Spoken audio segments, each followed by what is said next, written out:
you are going to entertain the people who shot the feet of Palestinian footballers. Yeah, there's two kids, 18-year-olds, that'd been to the local football stadium pitch to train, dreamed of playing at some point for Palestine, and some IDF soldiers decided to shoot. They shot one kid 7 times in one foot and 4 times in the other. So obviously they'll never play soccer, but they'll never walk again. Oh, you know, I'm a musician, I just want to play my music. I don't want Roger Waters bullying me. What? They're shooting the fucking feet of 18-year-olds who want to play soccer. Don't talk to me about your freedom of speech. Pay attention.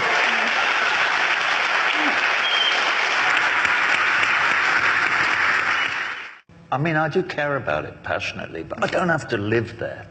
I'm not a Palestinian. I don't get my door kicked in every night by whoever wants to. In Palestine, this happens to people constantly, and even to children, as we've seen recently, with Ahmed Tamimi.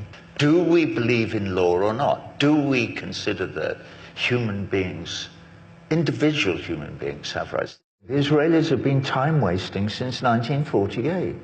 They pretended that they were going to go along with the UN mandate that there should be 2 states. If they were having a state, that there should be a Palestinian state as well. But they never had any intention of not taking over the whole thing.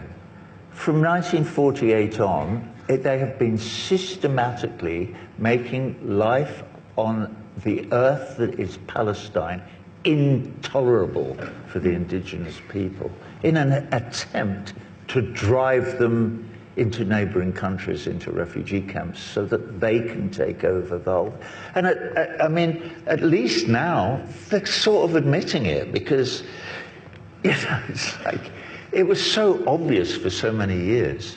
But it's almost impossible for Netanyahu now to say the same thing again and again without kind of tittering up his sleeve.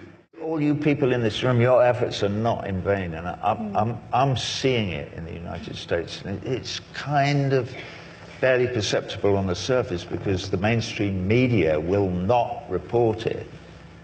But I speak to lots of people and I hear it, and certainly in the Jewish community in the United States of America, support for Israel and its appalling colonialist policies and its racism and apartheid, the support for them is diminishing at a great rate, particularly amongst the young. Because this is a global effort, and it is really beginning to gain some purchase, and that makes me really happy.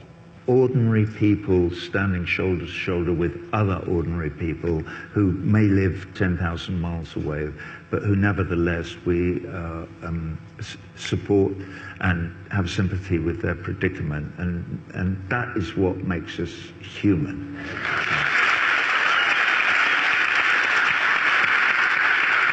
Thank you, Doctor.